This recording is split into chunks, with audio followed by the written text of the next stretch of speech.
Hi there, my name's Stuart. I'm a route builder here at Rivet Games, and today we're going to show off a little bit of the Arosa line and just how we went around kind of creating our newest route. So first things first, what is a route builder?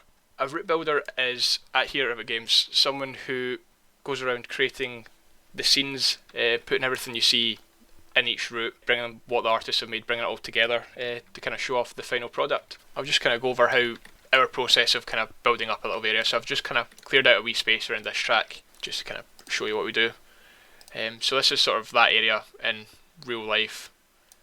So again, I'd have this sort of open on one screen, come down, make sure it's kind of the terrain heights are sort of something that I'm happy with, and I've got all the kind of assets and things that I kind of want to work with. So first thing I'd do would be I'd kind of make sure the terrain is at the right height and it's the right, if it's meant to be grass or if it's mud or something, I can kind of play about with it and get it to a point where in a bit finer detail it looks sort of something that's kind of closer to reality. So then we kind of put down like a lot of grass here, just so it gives that sort of nice, not so plain feeling. So I'd kind of paint down a bit here, and again I'd always kind of be jumping back to the track just so I can kind of have a look and make sure I've taken it to a point where it looks dense enough and it doesn't look sort of sparse.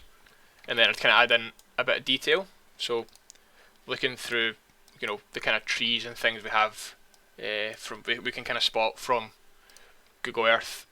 We've got this large list of sort of procedural foliage and some cows and some grass and bushes and things. We'd kind of go through, look for the right sort of assets. So we've got a pine tree, maybe a spruce tree. We'll just kind of see how they look when I paint them down.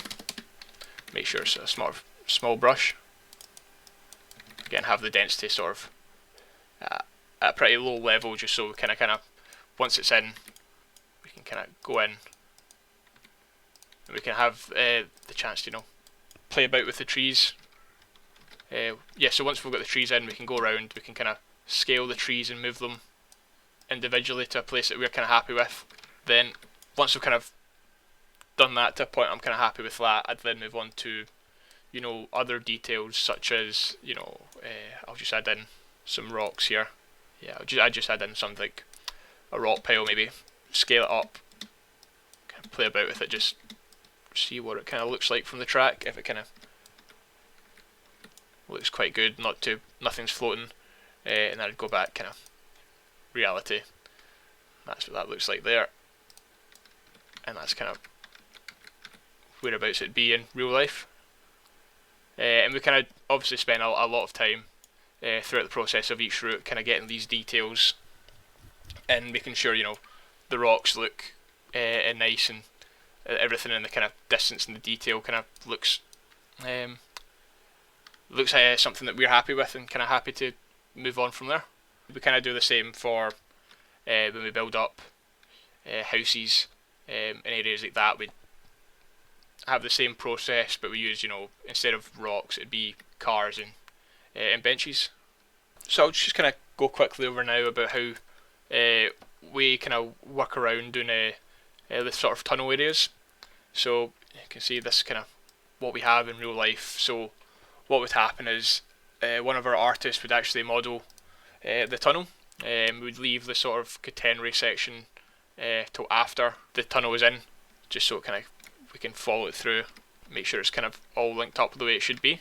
So as a route builder, the first thing that we would do would make sure that the terrain sort of at the right, doing the right sort of thing, and then we use these. We have placement markers, which I'll show you. One of our passes early on, the route builders would go in and place these placement markers in the route around things like tunnels and bridges, which gives the artists a chance to kind of rip that out, and when they take it off into the software which they use, which means when they bring it back into the scene, it's very easy for us to kind of line it up and get it as accurate as possible. So once that's sort of in, we then go around building the scene around the tunnel. So we'd add in, like I was showing earlier about how we do the grass and the terrain painting, and we'd kind of add in the foliage and then add in the rocks to make sure it looks close enough to the point that we're kind of happy with it. We do this kind of all the way throughout the route, and the artists again do a fantastic job of kind of what it should look like in real life, and then there's a bit of collaboration throughout that process of how it should cut through the hillside or the mountains. Now I'm just going to kind of show off some of the collectibles that we have in this route. This is one of the ones here we've got, which is the Polaroid camera. And when we put these in, we kind of have them setting up, pointing in sort of a nice direction. So when the player comes and collects them, we've set up nice pictures that will be taken and immediately kind of saved to your photos. And we've got these, the seasons are all different, and things kind of make it look a bit more interesting.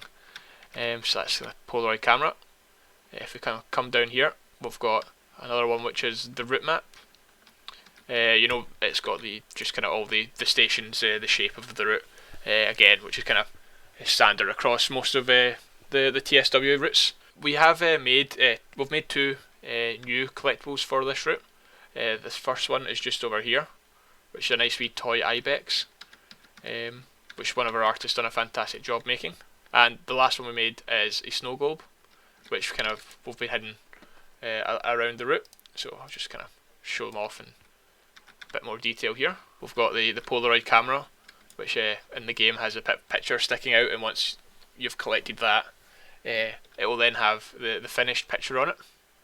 Then we've got the souvenir stand with the Rivet Games logo on the front there, and then we've got nice snow globe and the ibex. So all of these are sort of all throughout the route, which you can find around stations and other areas. One of the most interesting things about this route is actually the street running bit here at Coor. The artist spent a lot of time modelling this massive street running chunk, which you can kind of see highlighted, and made a few of them, which we've snapped together to give the sort of a good base for the route builders to come in and do their work.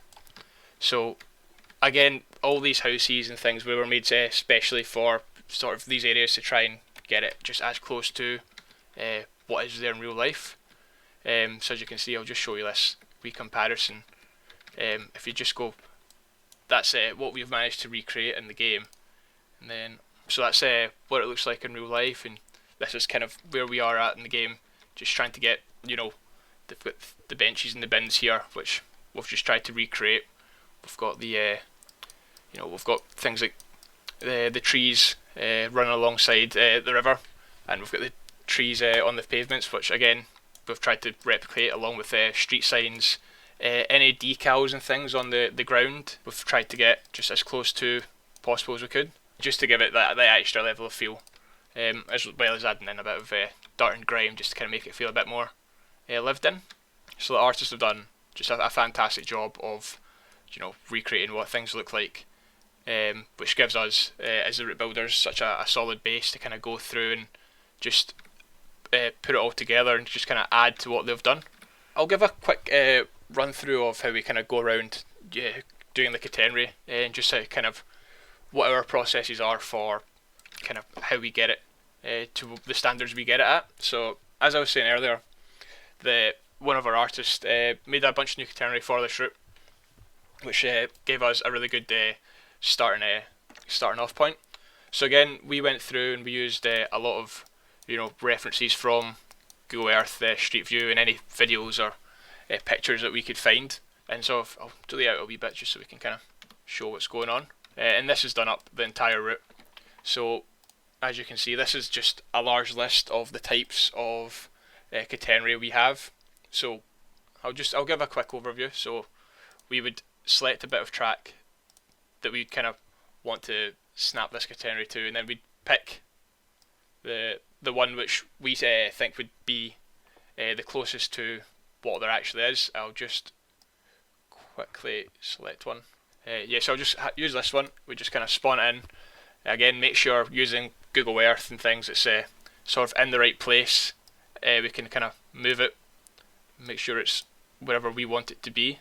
Yeah, we just kind of have that freedom to kind of move it about kind of snap it to the track. From this point we can then, with using the tools that we have, we can set the distance to the next mast. If it's something we can just kind of quickly go through. We just say spawn next mast and it would jump, connect the wires up, which would let us kind of do large areas very quickly. Sometimes we don't have that privilege. We have to kind of go in and do, specific edits just to make sure that everything's the way we are happy with, and we spend a long time making sure that we have the push pull wires, making sure that everything goes kind of the way we think it should, to make sure it's kind of all running smoothly. I'll jump up and show you one of the more confusing sections. You can see all these wires start to kind of cross over and get fed in, fed out. So we spend a very long time making sure that everything's up to a standard that we're happy with, and making sure that the wires are going the right way and doing the right sort of things. Yeah, as I say, we spend as much time as possible we can just getting that as close to a point that we're happy with. So that's kind of been just a very quick overview of what me and the team have been working on, and kind of how we've kind of approached the route building process for Arosa. And if you've enjoyed any of this and kind of the work we've been doing, just remember to kind of like and subscribe, and we hope you enjoy the route when it comes out.